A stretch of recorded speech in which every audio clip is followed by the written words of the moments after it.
Good morning all, welcome back to Sew Granny Sew. Today we are going to start a little series we're going to do on exploring your sewing machine.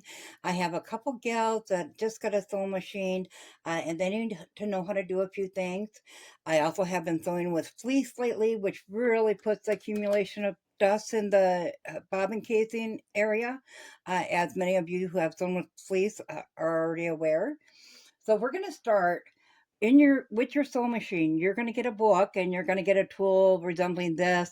It is actually used for a screwdriver. And at times during this video, I will be taking the phone off and showing you directly at the top plate. So you can see what I'm doing and where. But the first thing we're going to do is unthread the machine. So we're going to go ahead and pull all the thread out. When you have a drop down bobbin, okay, here, as you can see, here's what the drop down bobbin casing looks like, just like this. You're going to open it up, and you might have to use your book, your instruction manual that comes with it, but you're going to open it up. Then you can reach in there and grab that bobbin out. Then your machine will be without thread again, and we will get going on how to clean this out and what else you need to take out. We are going to be, just as long as I got you here, we're going to be releasing. If you look at the back of this, if you look at the back, you're going to have this lever here that's going to release your foot. So it just drops that foot off there. And if you look at the side right here, you're going to have the screw, and you're going to need to take that out with your little tool. Some people get, where are you at right here? So you're going to need to take that out with this little tool. Some people do get one of them really short, like mine are all straight, screwdrivers that you can use instead, which gives you a better grip. I just don't know where I have mine at the moment. So we're going to use this tool today, and I'm going to get this screw. I'm going to take this off here first, and I will show you the part. It's the shaft of the foot that you can attach a different bead on. So we're going to take that off as well. So I'm going to go ahead and put you back up on the stand here, and we'll get these screws undone. Okay, now that you're up there, we're going to go ahead and we'll take this shaft off. And it's going to be hard to do without, you don't got to take that screw all the way out, but without getting my hand in the way, that's going to be hard. So this is the shaft, and you can see better now the button that you push. Each one is different, but this is just how this one is. And when you put the foot feet on, if you push that button, it falls right off. So we're going to lay these two pieces aside. Then we're going to go ahead and pull out the needle, which once again, it has that straight to hold it, give it a good firm grasp. At the end of each project, you want to replace your needle. And when I do, I just put them into an empty case or whatever. If they're not bent or anything and you're in a pinch, you could always reuse those if you need to. Okay, so now the two screws I showed you on the plate, we're going to go ahead and undo those. So we're not going to get in. I might as well tell you that. So another part of maintaining your machine is making sure it stays oiled. So I have my machine oil still from Singer. I don't know if there's other brands out there. I just had bought this one when I still had my old Singer. I got rid of the Singer, replaced it with the Brother, but this oil works fine for that. Some of the machines will come with a little tube like this already in it.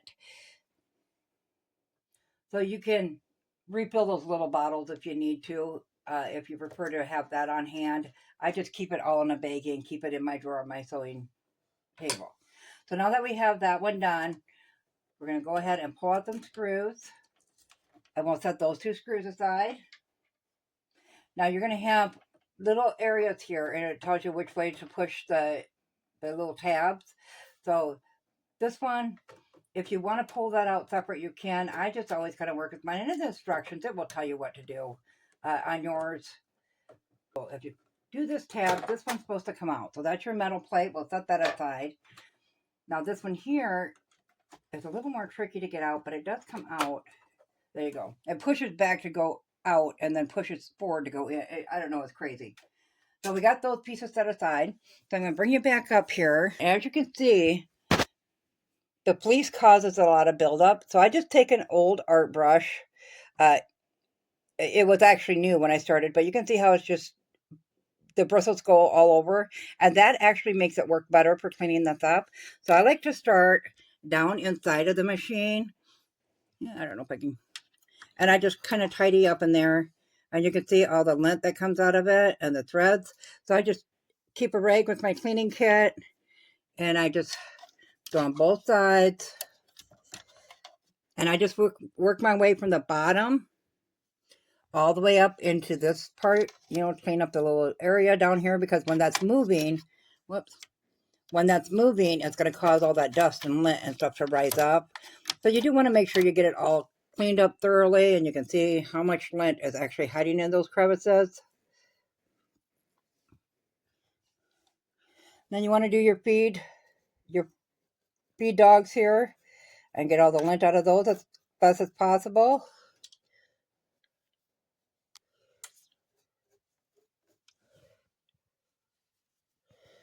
Then you're going to have your bobbin casing right here, and you can see how that moves around. That actually lifts out, so you can go ahead and pull that out. Just remember how you took it out. If you're not actually aware of everything yet, make sure you put it back in the same way you took it out. So you can see this little hook here. I'll just remember that little hook went in first. So then you can see down in there that there's a lot more lint to be cleaned up. So I'm going to go ahead and I'm going to clean all this out, and then I'll come back and we'll go over the bobbin casing and get it reassembled. When I was doing that with a paintbrush, I did not tell you. So you got little parts in here, as you can see. You got the spring back here. You got this little groove here. You want to be careful that you're not breaking anything or pushing too hard. You just want to barely go over it. The bristles will pick up your lint just fine. Looks like we could use another little wipe right there and get that out. Okay. So now you have your bobbin casing. I got it all cleaned up. So we're going to go ahead and put it back in the way we took it out. Trying to keep my hands out of the way, but it's not always possible when you're doing this.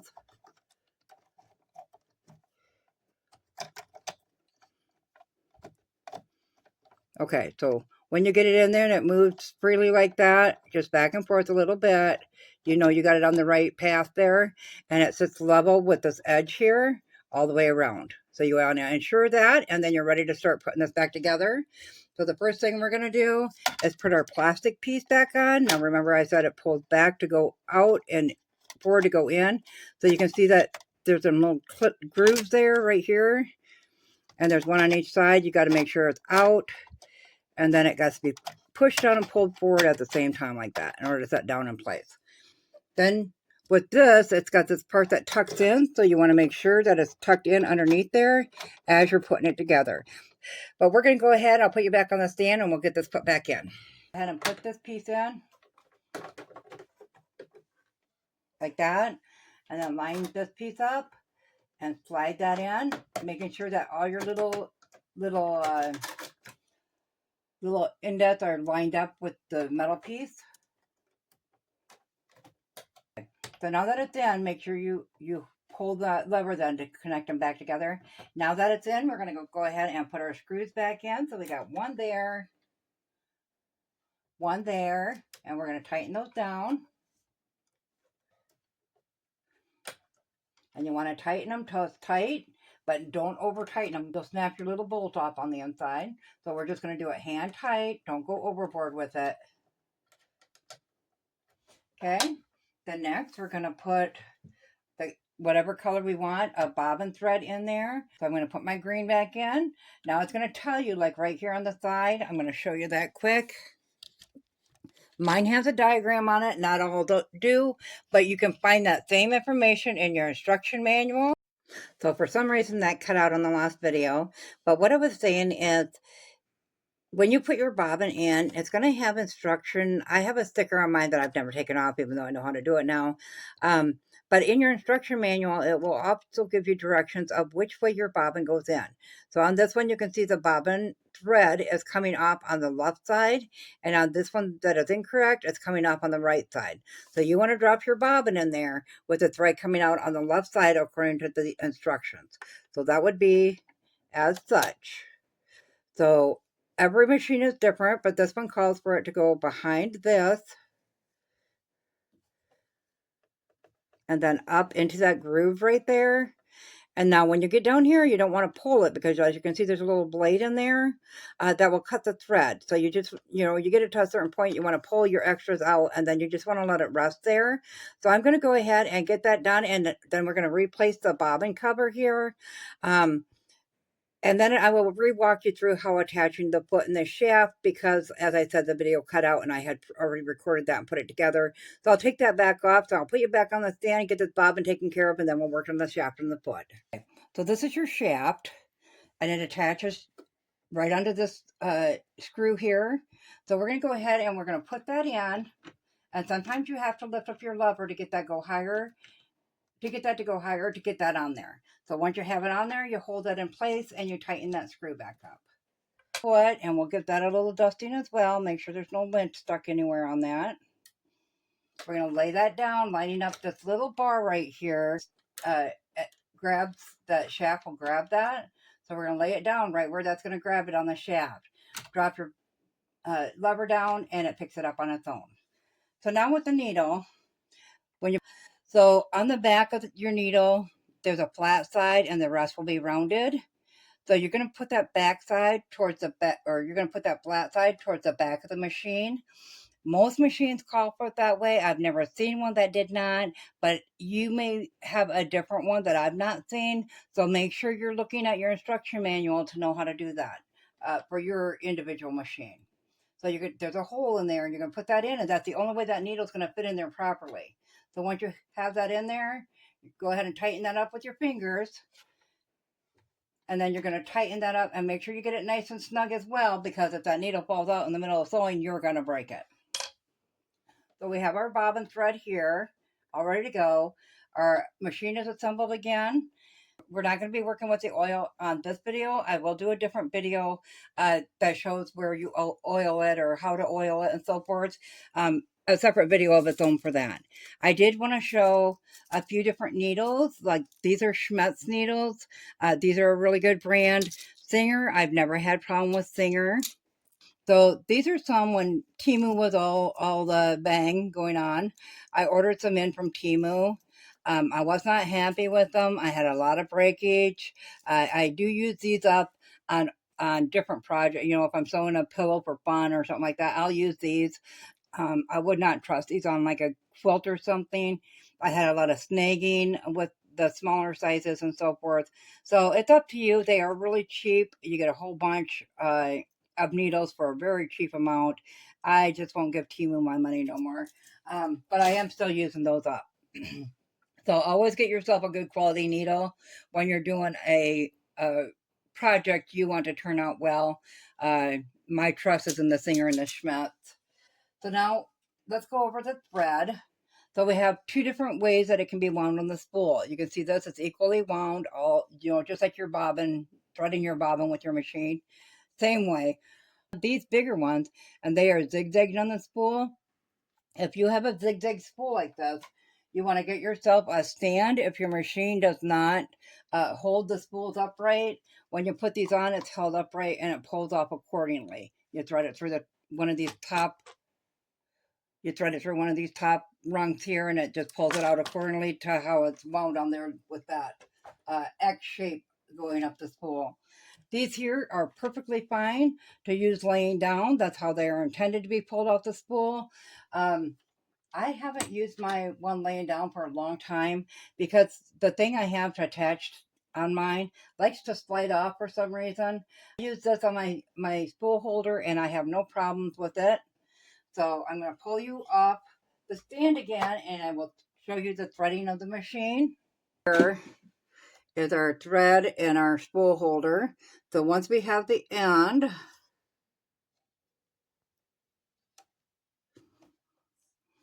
right here, we're going to go ahead and we're going to put it through one of these. So I like to use the middle on mine. So once you have it thread through, then you're going to go to the back of the machine. I don't know if you can see that there. And you're going to thread it through this little spot here and then under this arm. And as you can see, it tells you all the way along, like mine is numbered and gives you a diagram of everywhere you're going to go. Another place you can find this is in your instruction manual. So I'm going to go ahead and get mine threaded all the way down. I'll put you on the stand so you can kind of see that. And then when we get down to here, then I'll bring you back. Okay, so we're going to go through that back one, under that arm, come forward, go down underneath that, And then your little arm on the inside, you want that to be upright. You can see it on the, you probably cannot see it, but I can see it.